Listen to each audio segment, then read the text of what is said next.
Hello everyone, this is me Ornab Chakraborty আৰু আপোনালোকে চাই আছে NS Classes ইউটিউব চেনেল। আজিৰ এই ভিডিঅ'টোত মই ডিছকাছ কৰিম weekly current affairs analysis from 1st to 6th July 2024। So without any further ado, let us get started। আমাৰ ফাৰ্ষ্ট নিউজটো হৈছে আমি প্ৰত্যেক বছৰে জুলাই মাহৰ 1 তাৰিখে অবজাৰ্ভ কৰোঁ national doctors day. National doctors day ডক্টৰ্ছসকলৰ আমাৰ ডেইলি লাইফত কৰা কণ্ট্ৰিবিউশ্যনছখিনিক একনলেজ আৰু ৰিকগনাইজ কৰিবৰ বাবে অবজাৰ্ভ কৰা হয়।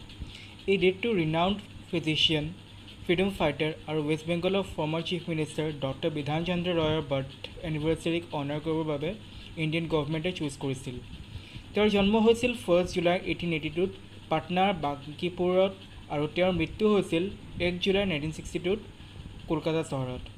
তেওঁক 1961ত ভাৰত ৰত্ন এৱাৰ্ড দিয়া হৈছিল। আমাৰ নেক্সট নিউজ হৈছে ৱৰ্ল্ড বেংকে ইণ্ডিয়াৰ বাবে $1.5 বিলিয়ন এটা লোন এপ্ৰুভ কৰিছে। এই লোনটোৰ জৰিয়তে ইণ্ডিয়াত ল' কাৰ্বন এনাৰ্জি ডেভেলপমেণ্ট আৰু এক্সিলাৰেট বা ফাষ্ট কৰা হ'ব। এই লোনটোৰ ফলত ফাইনেন্সিয়েল ইয়াৰ 2025-26ৰ পৰা প্ৰত্যেক বছৰে এটলিষ্ট 450,000 মেট্ৰিক টনছ গ্ৰীণ হাইড্ৰজেন আৰু 1500 মেগাৱাটছ ইলেক্ট্ৰলাইজাৰ্ছ প্ৰডিউচ কৰিব পৰা যাব। ইয়াৰ উপৰিও এই লোনটোৰ যোগেদি আমাৰ ৰিনিউৱেবল এনাৰ্জি কেপাচিটি ছিগনিফিকেণ্টলি ইনক্ৰিজ হ'ব আৰু আমাৰ এমিশ্যনছ প্ৰত্যেক বছৰে 50 মিলিয়ন টনছলৈকে কমোৱা যাব। এই লোনটো ইণ্ডিয়াৰ নেশ্যনেল গ্ৰীণ হাইড্ৰজেন মিছনৰ লগত এলাইন হৈছে আৰু আমাৰ এনাৰ্জি ট্ৰানজিশ্যন টাৰ্গেটছবোৰ যেনে 2030লৈকে 500 গিগাৱাটছ ৰিনিউৱেবল এনাৰ্জি এচিভ কৰা আৰু 2070লৈকে নেট জিৰ' এমিশ্যনছ এচিভ কৰা, এইবোৰ টাৰ্গেটছ এচিভ কৰিবলৈ পৰা যাব। নেক্সট, ফৰ্মাৰ ৱৰ্ল্ড চেছ চেম্পিয়ন বিশ্বনাথন আনন্দে স্পেইনৰ চেণ্টোছ লেটাছাক ফাইনেল ৰাউণ্ডত হৰুৱাই 2024 লিয়ন মাষ্টাৰ্ছ জিকিবলৈ সক্ষম হয়। এয়া তেওঁৰ লিয়ন মাষ্টাৰ্ছ টুৰ্ণামেণ্টত 10 নম্বৰ ভিক্টৰী। এতিয়া আমি অলপ তেওঁৰ বিষয়ে জানি লওঁ আহক। বিশ্বনাথন আনন্দৰ জন্ম হৈছিল তামিলনাডুৰ চেন্নাইত 11 ডিচেম্বৰ 1969ত। তেওঁক ইণ্ডিয়াৰ বেষ্ট চেছ প্লেয়াৰ বুলি কনচিডাৰ কৰা হয়। 14 বছৰ বয়সত তেওঁ নেশ্যনেল ছাব জুনিয়ৰ চেম্পিয়ন হয় আৰু 15 বছৰ বয়সত তেওঁ ইণ্টাৰনেশ্যনেল মাষ্টাৰ্ছ ট্ৰম্পছ আৰ্ণ কৰা য়ংগেষ্ট ইণ্ডিয়ান হয়। 1988 চনত তেওঁ ইণ্ডিয়াৰ প্ৰথম গ্ৰেণ্ড মাষ্টাৰ হ'বলৈ সক্ষম হয়। তেওঁ এতিয়ালৈকে 5 বাৰ ৱৰ্ল্ড চেম্পিয়ন হৈছে। 2000ৰ পৰা 2002লৈকে তেওঁ FID ৱৰ্ল্ড চেছ চেম্পিয়ন আছিল। বিশ্বনাথন আনন্দে 1991-92ত ইণ্ডিয়াত স্পৰ্টছৰ ক্ষেত্ৰত দিয়া হায়েষ্ট এৱাৰ্ড ৰাজীৱ গান্ধী খেল ৰত্ন এৱাৰ্ডৰ প্ৰথমজন ৰেচিপিয়েণ্ট হয়। এইখিনিতে মন কৰিবলগীয়া কথা এয়াই যে 2021ৰ পৰা ৰাজীৱ গান্ধী খেল ৰত্ন এৱাৰ্ডক মেজৰ ধ্যানচান্দ এৱাৰ্ড হিচাপে ৰিনেম কৰা হয়। 2007 চনত তেওঁক ইণ্ডিয়াৰ second highest civilian award Padmavibhushan এৱাৰ্ডেৰে সন্মানিত কৰা হয় আৰু পদ্মবিভূষণ পোৱা তেওঁ প্ৰথমজন স্পৰ্টছ পাৰ্চন। নেক্সট, জুলাই মাহৰ 1 তাৰিখে আমি অবজাৰ্ভ কৰোঁ গুডছ এণ্ড ছাৰ্ভিচেছ টেক্স অৰ্থাৎ GST ডে। 2016 চনত পাৰ্লিয়ামেণ্টে এনেক্ট কৰিলে 101st কনষ্টিটিউশ্যনেল এমেণ্ডমেণ্ট এক্ট। এই এমেণ্ডমেণ্ট এক্টৰ জৰিয়তে চেণ্ট্ৰেল গভৰ্ণমেণ্টক GST চাৰ্জ আৰু কালেক্ট কৰিবলৈ অথৰাইজ কৰা হ'ল। GST ফাইনেলি 1 জুলাই 2017ৰ পৰা লাগু কৰা হৈছিলে। নেক্সট, প্ৰধানমন্ত্ৰী নৰেন্দ্ৰ মোদীয়ে ফৰ্মাৰ ভাইচ প্ৰেছিডেণ্ট ভেংকায়া নাইডুৰ বিষয়ে লিখা 3খন কিতাপ ৰিলিজ কৰিলে। প্ৰথম কিতাপখন হৈছে celebrating Bharat, the mission and message of Venkaiah Naidu as the 13th vice president of India. এইখন এখন ফটো ক্ৰনিকল হয় আৰু ইয়াক কম্পাইল কৰিছে IV সুব্বাৰাৱে। IV সুব্বাৰাও হৈছে ভাইচ প্ৰেছিডেণ্টৰ ফৰ্মাৰ ছেক্ৰেটাৰী। দ্বিতীয় বুকখন হৈছে Venkaiah Naidu life in service. এইখন কিতাপ লিখিছে নাগেশ কুমাৰে। আৰু থাৰ্ড কিতাপখন হৈছে Mahaneta life and journey of Venkaiah Naidu আৰু এইখন বুক লিখিছে সঞ্জয় কিশোৰে।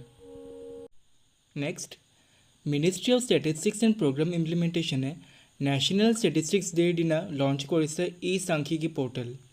এই পৰ্টেলটোৰ জৰিয়তে আমাৰ কিছু ইম্পৰ্টেণ্ট ষ্টেটিষ্টিকেল ডেটা আৰু সৰলভাৱে প্ৰস্তুত কৰা হ'ব। ইয়াৰ দ্বাৰা প্লেনাৰ্ছ, পলিচি মেকাৰ্ছ, ৰিচাৰ্চাৰ্ছ আৰু পাব্লিকৰ বহুখিনি সুবিধা হ'ব।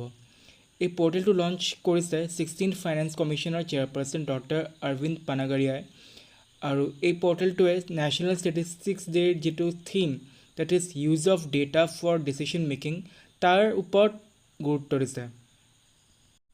Next, economist intelligence unit that is EIU launch কৰিছে গ্লোবেল লিভেবিলিটি ইণ্ডেক্স এই ইণ্ডেক্সটোত টপ কৰিছে ভিয়েনা ছেকেণ্ড পজিশ্যনত আছে কোপেনহেগেন এণ্ড থাৰ্ড পজিশ্যনত আছে জিউৰিক ডেমেস্কাছ ডেট ইজ চিৰিয়াৰ কেপিটেল লাষ্ট পজিশ্যনত আছে এই এনুৱেল ছাৰ্ভেটো 173টা চিটিজত 5টা কেটেগৰিজত কণ্ডাক্ট কৰা হৈছে আৰু এই 5টা কেটেগৰিজ হ'ল stability health care culture and environment education and infrastructure next India আৰু থাইলেণ্ডৰ আৰ্মিয়ে 13th edition of joint military exercise মেট্ৰিত পাৰ্টিচিপেট কৰিছে এই এক্সাৰচাইজটো 4th ৱাচিৰা প্ৰকৰণত 1st পৰা 15 জুলাইলৈকে পতা হৈছে লাষ্ট মেট্ৰি এক্সাৰচাইজ আমাৰ ফৰেন ট্ৰেইনিং নোড উমৰৈ মেঘালয়ত 16th to 29th ছেপ্টেম্বৰ 2019ত পতা হৈছিল next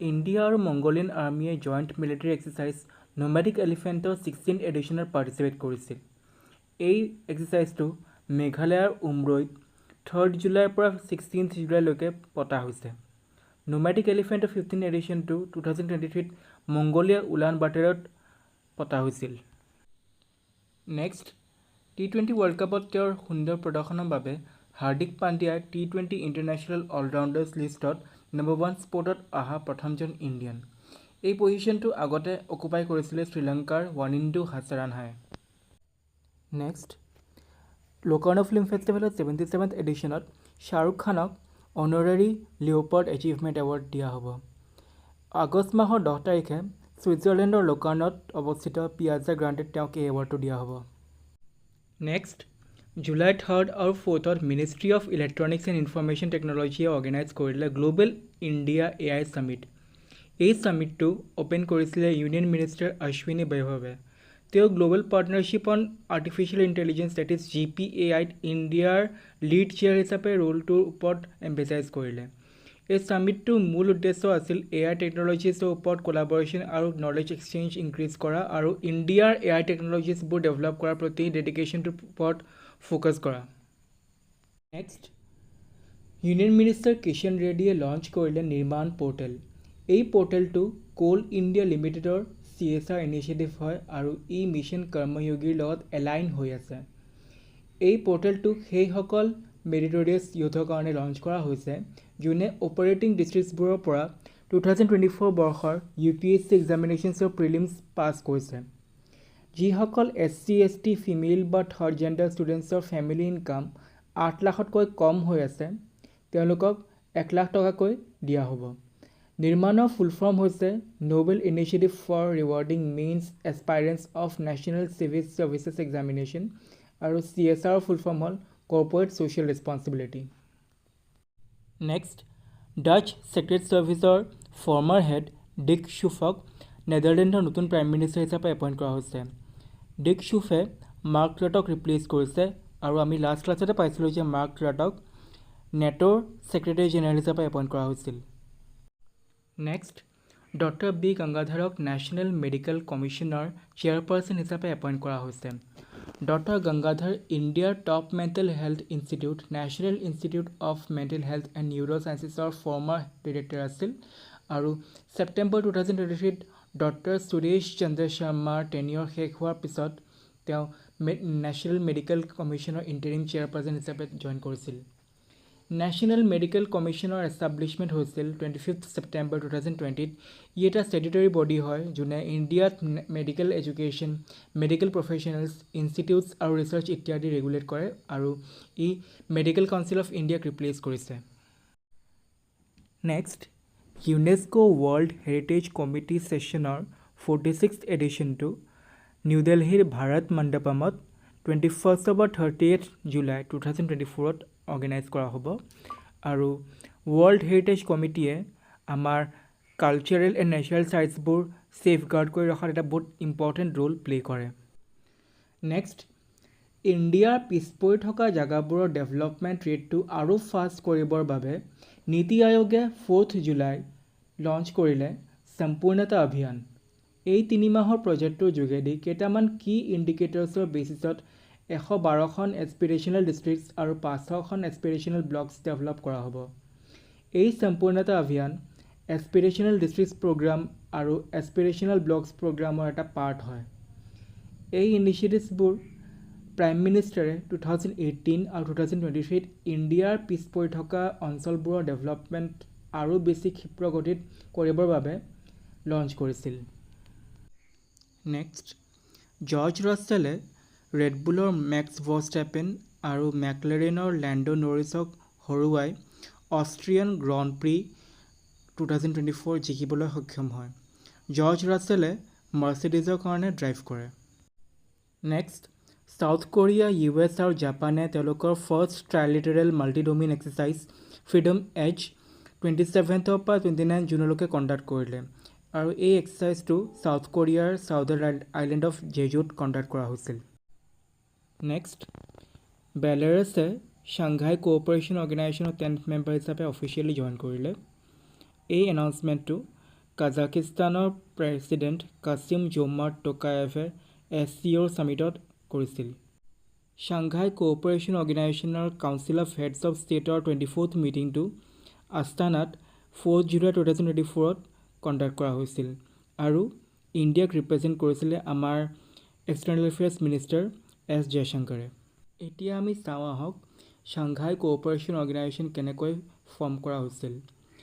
1996ত China, Russia, Kazakhstan, Kyrgyzstan আৰু তাজিকিস্তানে মিলি পেলাই ছাংঘাই 5 গ্ৰুপিংটো ফৰ্ম কৰিছিলে। তাৰপিছত 15 জুন 2001ত ছাংঘাই কোঅপাৰেশ্যন অৰ্গেনাইজেশ্যন এষ্টাব্লিছ কৰা হ'ল with Uzbekistan joining the Shanghai 5। তাৰপিছত 2017 চনত ইণ্ডিয়া আৰু পাকিস্তানে ছাংঘাই কোঅপাৰেশ্যন অৰ্গেনাইজেশ্যনৰ 7th আৰু 8th মেম্বাৰ হিচাপে জইন কৰিছিল আৰু 2023 চনত ইৰাণে 9th মেম্বাৰ হিচাপে জইন কৰিছিল আৰু ফাইনেলি এই বছৰ 2024 চনত বেলাৰুছে 10th মেম্বাৰ হিচাপে ছাংঘাই কোঅপাৰেশ্যন অৰ্গেনাইজেশ্যনত জইন কৰিলে। নেক্সট, লেবাৰ পাৰ্টিৰ লিডাৰ কেয়াৰ ষ্টাৰমাৰ UKৰ নেক্সট প্ৰাইম মিনিষ্টাৰ হিচাপে জইন কৰিব।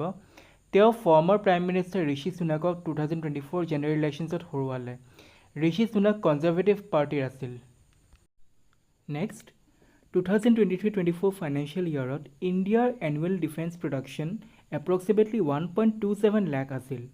যোৱা বছৰৰ পৰা এই বছৰ ডিফেন্স প্ৰডাকশ্যনত 16.7% গ্ৰোথ দেখা গৈছে। ইয়াৰ উপৰিও 2019-20ৰ লগত কম্পেয়াৰ কৰিব গ'লে এই বছৰ আমাৰ 60% গ্ৰোথ দেখা গৈছে। নেক্সট, মহাৰত্ন কোম্পানী ভাৰত পেট্ৰলিয়ামে 2024ৰ পৰা 2028লৈকে ইণ্ডিয়ান অলিম্পিকছ এছ'চিয়েশ্যনৰ স্পনচৰ হিচাপে নিজক এনাউন্স কৰিছে। এই 4 বছৰৰ ভিতৰত 2024 পেৰিছ অলিম্পিকছ আৰু 2028 লছ এঞ্জেলিছ অলিম্পিকছ কভাৰ কৰা হ'ব। নেক্সট, এছিয়া আৰু ইণ্ডিয়াৰ আটাইতকৈ পুৰণা club based football tournament Durand কাপৰ 133rd এডিশ্যন 27 জুলাইৰ পৰা 31 আগষ্টলৈকে কণ্ডাক্ট কৰা হ'ব। ডুৰাণ্ড কাপৰ মেচসমূহ কলকাতা, অসমৰ কোকৰাঝাৰ, মেঘালয়ৰ কেপিটেল শ্বিলং আৰু ঝাৰখণ্ডৰ জামশ্বেদপুৰত অৰ্গেনাইজ কৰা হ'ব আৰু ফাইনেল মেচখন কলকাতাৰ সল্ট লেক ষ্টেডিয়ামত অৰ্গেনাইজ কৰা হ'ব। লাষ্ট ইয়াৰ চেম্পিয়ন আছিল মোহন বাগান ছুপাৰ জায়েণ্ট আৰু তেওঁলোকে ইষ্ট বেংগলক হৰুৱাইছিল। নেক্সট, মাছুদ পেজেশ্কিয়ানক ইৰাণৰ নেক্সট প্ৰেছিডেণ্ট হিচাপে ইলেক্ট কৰা হৈছে। তেওঁৰ ৰাইভেল কেণ্ডিডেট আছিল ছাইদ জলিল। পেজেশ্কিয়ানে total 16.3 million votes that is 53.7% votes receive কৰিছে, আনহাতে 13.5 মিলিয়ন ভোটছ অৰ্থাৎ 44.3 ভোটছ ৰিচিভ কৰিছে ছাইদ জলিলে। মাছুদ পেজেশ্কিয়ান এজন হাৰ্টৰ চাৰ্জন হয় আৰু তেওঁ এজন মডাৰেট ৰিফৰ্মিষ্টো হয়। তেওঁৰ পৰা ইৰাণিয়ানসকলে তেওঁলোকৰ ছ'চিয়েল ফ্ৰীডমছবোৰৰ ওপৰত কম ৰেষ্ট্ৰিকশ্যনছ আৰু এটা প্ৰেক্টিকেল ফৰেন পলিচি এক্সপেক্ট কৰে। নেক্সট, বাজাজে লঞ্চ কৰিলে ৱৰ্ল্ডৰ প্ৰথম CNG বাইক ফ্ৰীডম 125। এই বাইকখন পুনেত 5 জুলাইত লঞ্চ কৰা হৈছিল। ইয়াৰ ইঞ্জিন কেপাচিটি হ'ল 125cc আৰু এই ইঞ্জিনটো CNG আৰু পেট্ৰল দুয়োটাৰে চলিব পাৰে। ইয়াৰ প্ৰাইচটো ₹95,000ৰ পৰা 1,10,000লৈকে ৰেঞ্জ কৰে। CNG মোডত ইয়াৰ মাইলেজ হৈছে 102 km/kg আৰু ফুল টেংকত ই 330 km লৈকে যাব পাৰে। Next, senior Indian information service officer Dhirendra ওঝাক প্ৰেছ ইনফৰমেশ্যন ব্যুৰোৰ ডিৰেক্টৰ জেনেৰেল হিচাপে এপইণ্ট কৰা হৈছে। তেওঁ শ্বেফালী শ্বেৰণক ৰিপ্লেচ কৰিব আৰু শ্বেফালী শ্বেৰণক director general of publications division হিচাপে এপইণ্ট কৰা হৈছে। নেক্সট 6 জুলাইত আমি অবজাৰ্ভ কৰিলোঁ ইণ্টাৰনেশ্যনেল ডে অফ কোঅপাৰেটিভছ। এইবছৰৰ থিম হ'ল cooperatives building a better future for all. এই ডেটো অবজাৰ্ভ কৰে গোটেই ৱৰ্ল্ডৰ কোঅপাৰেটিভছসকলে আৰু এই ডেটো ৰিলেটেড হৈ আছে ইণ্টাৰনেশ্যনেল কোঅপাৰেটিভ এলায়েন্সৰ লগত। কোঅপাৰেটিভছ হ'ল সেইবোৰ এণ্টাৰপ্ৰাইজ যিবোৰ তেওঁলোকৰ মেম্বাৰ্ছখিনিয়ে চলায় আৰু কণ্ট্ৰল কৰে যাতে তেওঁলোকৰ কমন ইকনমিক, ছ'চিয়েল আৰু কালচাৰেল নিডছবোৰ ফুলফিল হয়। ইণ্ডিয়াত কোঅপাৰেটিভ এণ্টাৰপ্ৰাইজৰ বেষ্ট এক্সাম্পল হ'ল আমুল ডেইৰী। আৰু ফাইনেলি সিদ্ধাৰ্থ মহন্তিক LICৰ চেয়াৰপাৰ্চন হিচাপে ৰিএপইণ্ট কৰা হৈছে। তেওঁক প্ৰথমে এপ্ৰিল 2023 পৰা জুন 29, 2024 লৈকে এপইণ্ট কৰা হৈছিল। LIC 1 ছেপ্টেম্বৰ 1956ত ফৰ্ম হৈছিল। ছেশ্যনটো এণ্ড কৰাৰ আগত আপোনালোকৰ কাৰণে এটা কুৱেশ্যন আছে, আনচাৰটো আপোনালোকে কমেণ্ট ছেকশ্যনত দি দিব। কোনখন ইণ্ডিয়ান চিটিক ৱৰ্ল্ড ক্ৰাফ্টছ কাউন্সিলে ৱৰ্ল্ড ক্ৰাফ্ট চিটি হিচাপে ৰেকগনাইজ কৰিছে? অপশ্যন A হ'ল ছতৰপুৰ, অপশ্যন B হ'ল কলকাতা, অপশ্যন C হ'ল শ্ৰীনগৰ, অপশ্যন D হ'ল জয়পুৰ। চ' আজিৰ এই ছেশ্যনটোৰ কাৰণে ইমানেই আছিল। ভিডিঅ'টো চাই যদি আপোনালোকে ভাল পাইছে তেনেহ'লে লাইক আৰু শ্বেয়াৰ কৰিব আৰু চেনেলটো ছাবস্ক্ৰাইব কৰিব। থেংক ইউ ফৰ ৱাচিং।